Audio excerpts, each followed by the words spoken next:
presented by BetDSI. Remember that promo code CAM120 for that 120% bonus. Chanceports.com/bet. All right, let's get to the latest NFL rumors out there, and there are a lot. So let's get to it. Let's start with Mr. Dez Bryant. Well, the latest buzz out there is that Dez is going to visit with the Cleveland Browns, and that there is mutual interest between Browns leadership, GM John Dorsey, and the Dez Bryant camp. Well, that said, Antonio Brown has taken matters into his own hands. Here he is on Twitter. Good pals with Dez Bryant, as you see on your screen.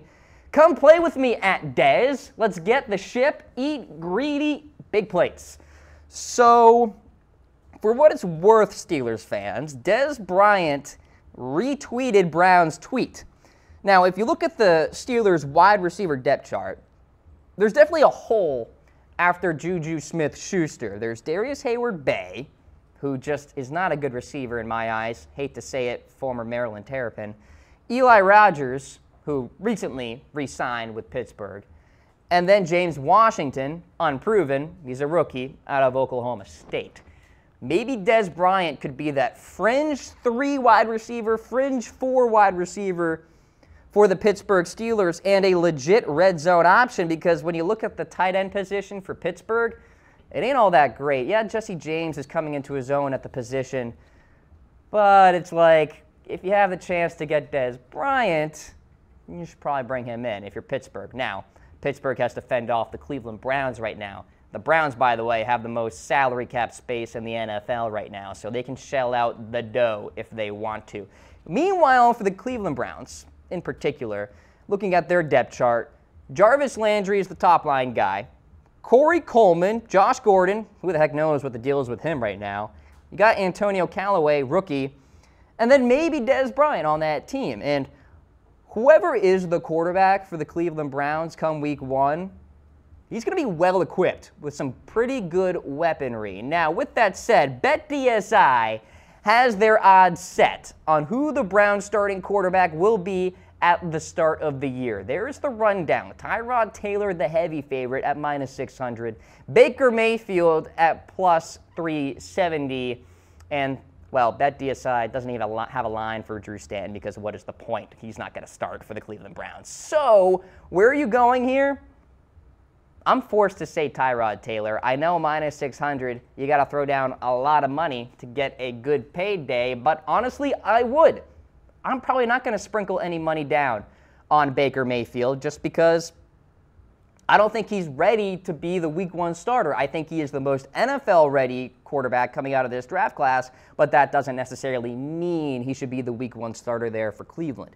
All right, time for you guys to weigh in. Who will be the Browns starting quarterback in week 1? Type bet for Tyrod Taylor. Type CAM120, the promo code, of course, for Baker Mayfield. Comments, comments, comments. Keep them coming. Keep them flowing. It's raining outside in Dallas. I want you raining with comments here on Facebook Live as well as YouTube Live. And you can wager on this prop bet and NFL games in 3 days, ladies and gentlemen. Thursday night NFL preseason action. Bears versus my Baltimore Ravens with our partner, of course, BetDSI. And we are hooking you up. 120% deposit bonus. Promo code CAM120 is the way to go. Screenshot this offer. Tell your friends. Spread the wealth. Don't miss out on 120% deposit bonus with BetDSI at chatsports.com/bet. All right, let's talk Tom Brady. Reportedly walked away, or not reportedly, he did walk away from the media just recently. So you had to figure that Brady would at some point receive questions about the Julian Edelman suspension and Alex Guerrero, his trainer, but maybe not the two combined. Brady at training camp was asked about the Julian Edelman suspension and the possible link to Guerrero's regimen. And safe to say, Tom Brady was not a fan of this question. We have the video of Brady actually walking away from the media when this question was asked. Let's roll it. Best we can. And the more good players we have out there, the better it is, the more productive it is for all of us. And everyone's working on something different. So everyone's got a little different situation, a little different role. and how we adapt to those situations and roles will determine how well we do. Tom, when Julian tested positive, a lot of people connected it to Alex Guerrero. Just what's your reaction to that? Do you think it's fair? I have no comments. It's just ridiculous. Tom, I'm out. See you guys.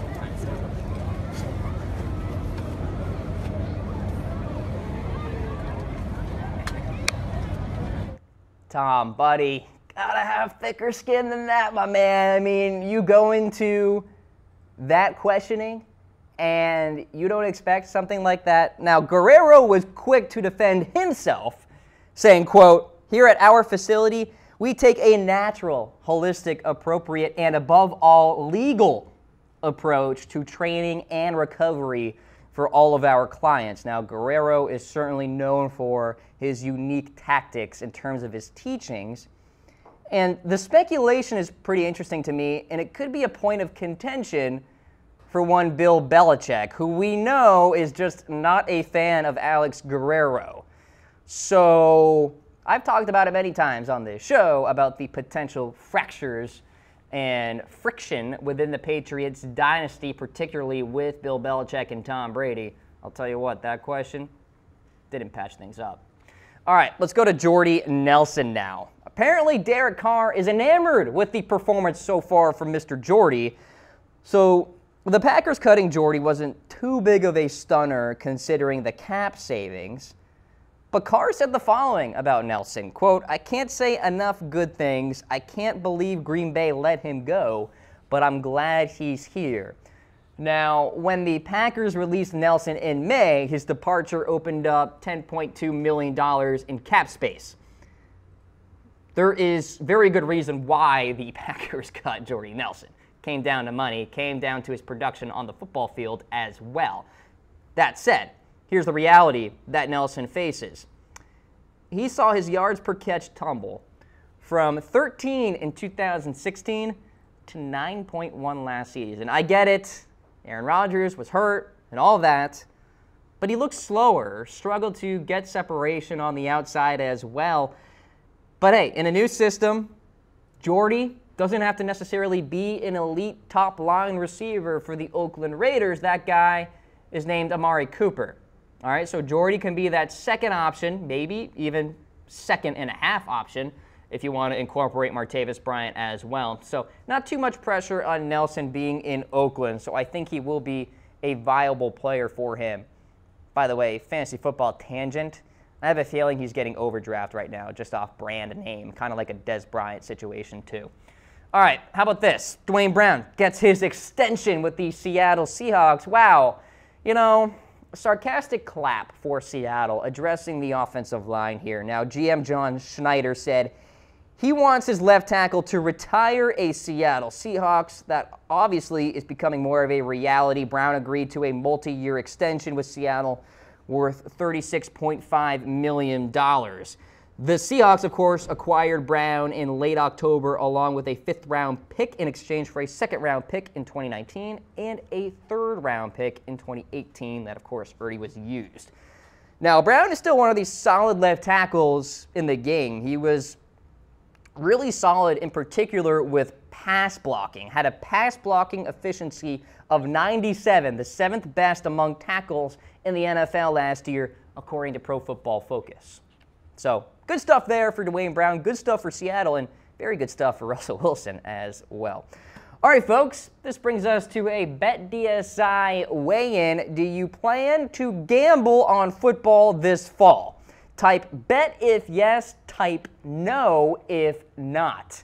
Want to hear from you guys on that front, and we'll have more as a follow-up to this weigh-in coming up. But first, Vita Vea recently carted off the football field. The Bucs were engaged on 11-on-11 drills, and Vita Vea appeared to have injured his shin area, later carted off. Adam Schefter later reported the injury isn't believed to be serious. The diagnosis as we stand is a strained calf muscle. So Vea is, of course, in a very crucial part of this Buccaneers front line that is revamped, by the way, with, of course, Gerald McCoy, who's the veteran, but you got Bo Allen coming on over, Vinny Curry as well, and then Jason Pierre-Paul, whom the Bucs acquired via a trade. So, not serious. Good news for the former number 12 overall selection in the NFL draft.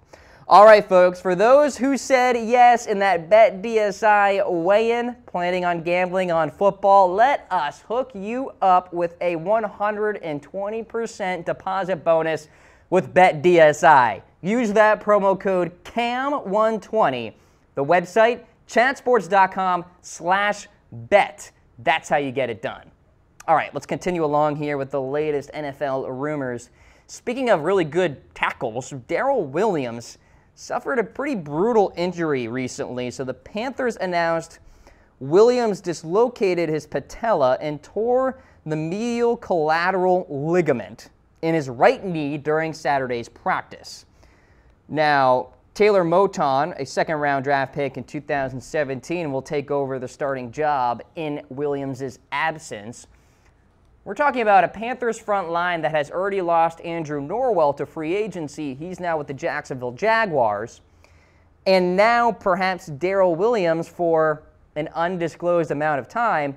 And he played really good at tackle last year as well, grading out as the third best at his respective position, according to Pro Football Focus. So you hate to see good linemen go down. You hate to see anybody go down, but as an offensive line enthusiast, I love watching good play on the line of scrimmage.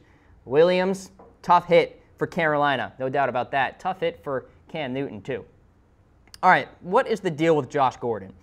Well, we don't really know much, unfortunately. So owner Jimmy Haslam offered very little clarity in terms of the Josh Gordon situation. Now, Gordon isn't present at training camp as we stand as he addresses rehab and recovery.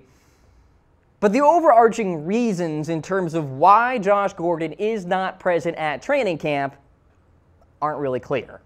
And you have Haslam recently speaking to the media and giving his rendition of a Bill Belichick cookie-cutter response, saying, quote, "We respect his privacy, and until Josh gets back to camp, we are going to focus on the players that are here." Well, the Browns have seen what Josh Gordon can do, of course. Back in 2013, he produced over 1,600 yards in only 14 games when the likes of Brian Hoyer, Jason Campbell, remember him, and Brandon Weeden were throwing the football. So Haslam hasn't necessarily reached a breaking point with Josh Gordon, or at least he won't comment on that. But it's quite clear that he has reached a breaking point in regards to answering questions about Josh Gordon. If the Browns end up signing Dez Bryant, by the way, could fuel some rumors about the future of Gordon in Cleveland, whether or not there is a future between the Browns and Josh Gordon. So keep that in mind. And we could have some Dez Bryant news today. So be on the lookout here on Chat Sports. All right, let's talk about the Arizona Cardinals now and the quarterback battle that is among Sam Bradford and Josh Rosen. So where do we stand? Cardinals head coach Steve Wilks has been saying all along that Sam Bradford is the starter for the Arizona Cardinals. And he reiterated that recently in training camp. But it sure sounded like he left the door open for Mr. Josh Rosen. So Wilks said, quote, "Competition across the board makes you better, and I wouldn't have it any other way. I want Josh with the mentality he wants to start." Now, NFL Network's Steve Weich revealed that Josh Rosen, not Mike Glennon, by the way, will take first-team reps when Sam Bradford is off the field in August. So that's telling, and certainly plays right into Rosen's mentality as a competitor. He's really good at having this tunnel vision, this me against the world type of mentality. He's a no-nonsense guy, and I believe firmly that he believes he can be the Week 1 starter for the Arizona Cardinals. Now, both Bradford and Rosen, respectively, have been receiving praise so far throughout workouts, minicamp, OTAs, training camp, etc. Now, BetDSI has the odds set on who the Cardinals' Week 1 starter at quarterback will be. There you go. Bradford at -320, Rosen at +270, And then Mike Glennon, plus 1,740. So where am I going with this? I think I'm going to have to hammer the favorite here, much like with the Cleveland Browns situation, putting my money down on Sam Bradford. I have been saying many times on this very program that Sam Bradford can be a top 10 quarterback. Emphasis on the can, but I'm just going to go all in on that.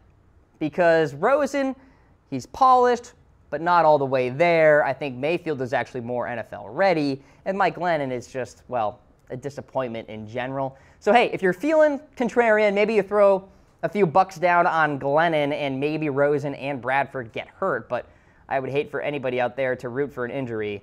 So, bettors out there, no Rosen, go in on Bradford, and if you're feeling it, maybe sprinkle in a little Mike Glennon as well. All right, so you can wager these odds and all NFL and college football games with BetDSI. Chanceports.com/bet is the way to sign up and get a 120% deposit bonus. Free money, the best offer available to wager on football. Get it done. All right, let's talk about Daron Payne. He is going to miss 2 to 3 weeks, according to Washington coach Jay Gruden. He said that Payne had his left ankle stepped on during practice last Friday. Of course, one of the high selections here for the Washington Redskins. Payne figures to be a very vital part to that front line for Washington.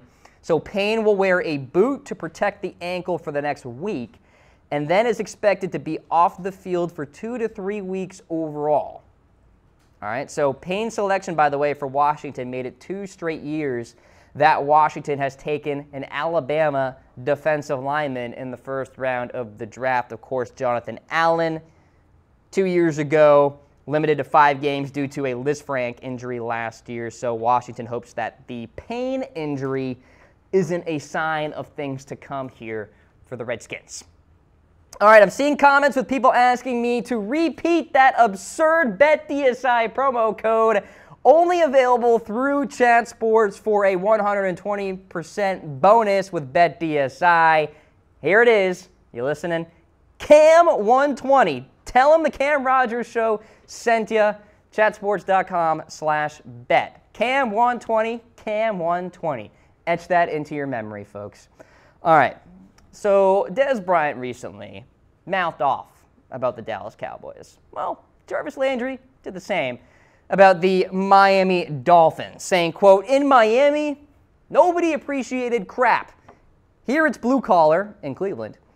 It's hardworking, people that actually appreciate what you bring to the table." Now, last month, Landry revealed on NFL Network that he and Ryan Tannehill didn't have a great relationship. And just recently, Landry made Adam Gase his next target, saying, quote, "When I go to talk to Gase about it, he'd curse me out. Why are you telling me how to do my job?" It got to the point where the environment was just awful. So for Landry, it's quite clear it just came down to respect. And he wasn't getting that from the Miami Dolphins, it appears. Ergo, he's now a member of the Cleveland Browns. Just imagine if Miami actually kept Landry on that franchise tag and made him play with the Dolphins throughout the 2018 season. Ooh, that could have gotten ugly. But he's with Cleveland, and by the way, giving Super Bowl 53 type of praise, which is beyond my comprehension. All right, let's talk about the Buffalo Bills. A.J. McCarron recently had a very positive practice just yesterday, working with the first team during training camp. Now, Nathan Peterman will continue to get work with the first unit as well, but how about this? Shocker. Peterman, who looked fantastic during minicamps, hasn't looked reportedly nearly as good during training camp.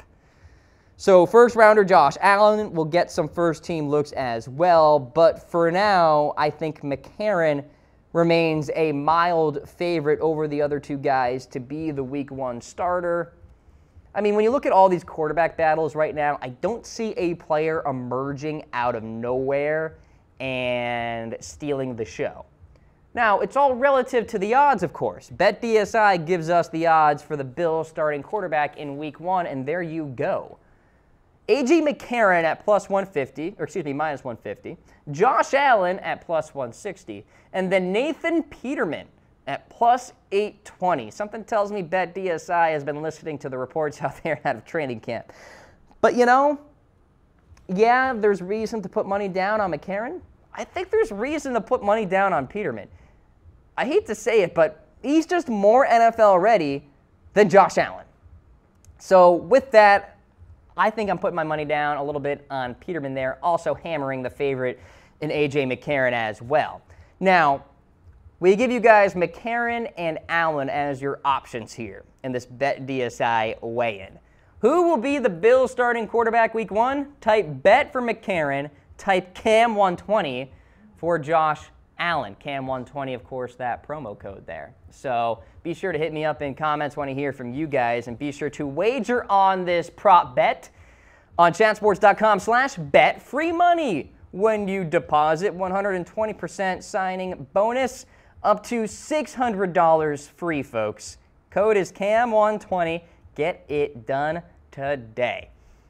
All right, let's talk about the national anthem and the ongoing debate. Well, Terrell Owens chimed in just recently. So Owens said on Fox Sports Radio that he's not exactly a fan of what Cowboys owner Jerry Jones recently said. Now, what did Jerry Jones recently say? He wants all Dallas Cowboys players to stand during the national anthem. That will be the policy. Here's T.O. Jerry Jones is being a bully. You're basically stripping someone of their right to do what they want in a peaceful protest. Went on to say, to put guys in a situation where they have to do something, that's not right. That's totally wrong.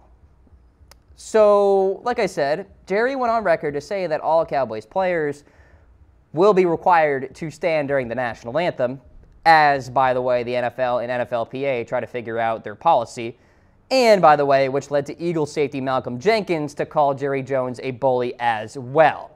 So, Stephen Jones recently, by the way, took things a step further last week, suggesting the Cowboys will cut any player who does not stand during the national anthem. Now, other owners haven't taken as hard of a stance. Falcons owner Arthur Blank says the franchise will ask the players to stand, but also acknowledge that players have First Amendment rights and can engage in what they please in regards to the anthem.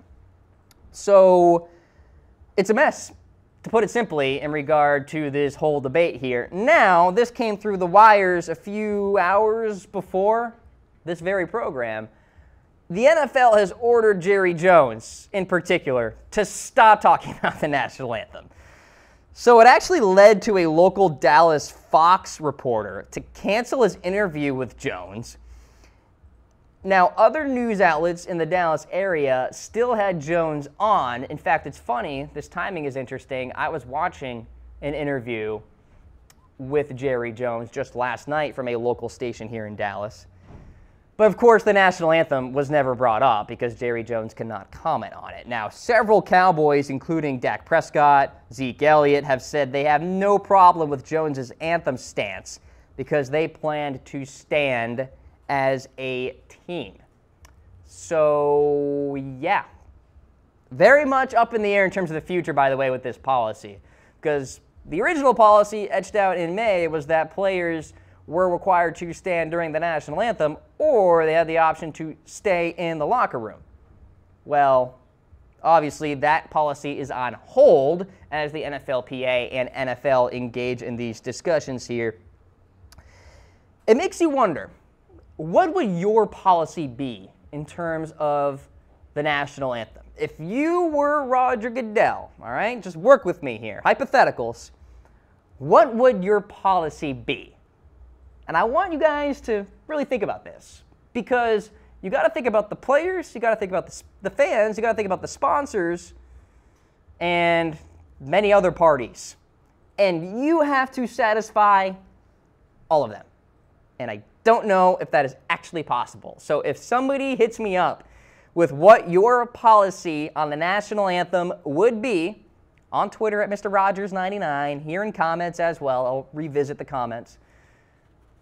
I will be very impressed if you find a way to describe a solution that favors all parties involved. So we're talking about players who want to kneel. We're talking about players who want to stand. We're talking about sponsors who won't flee because the President of the United States is tweeting about it. A lot of variables up in the air. I don't have a great answer for you guys. All I can tell you is it's going to get messier and messier and murkier and murkier as we go along. You know, there actually might be a national anthem fantasy football league. What players kneel? What players stand? What players stay in the locker room? If they kneel, you get 5 points. If they stand, you get 1 point. If they stay in the locker room, half a point. Coming up next, folks, national anthem fantasy football. I think I might actually create that, so stay tuned for that. Get those drafts ready. I call Malcolm Jenkins. All right, next up on the list, Carlos Dunlap is in extension talks with the Cincinnati Bengals. This according to the Cincinnati Enquirer. So Dunlap and his agent were spotted at training camp talking to owner Mike Brown. That is obviously good news if you are Mr. Dunlap who wants to get paid. He's entering the final year of his deal. That will pay him $7 million in base salary. Now, the Bengals did draft Sam Hubbard, but they clearly want Carlos Dunlap as a part of their long-term plans here. Look, he's been a stalwart for the Bengals. Played his entire career to this point in Cincinnati since the Bengals made him a second-round selection back in 2010. We're talking about a guy with 64.5 career sacks.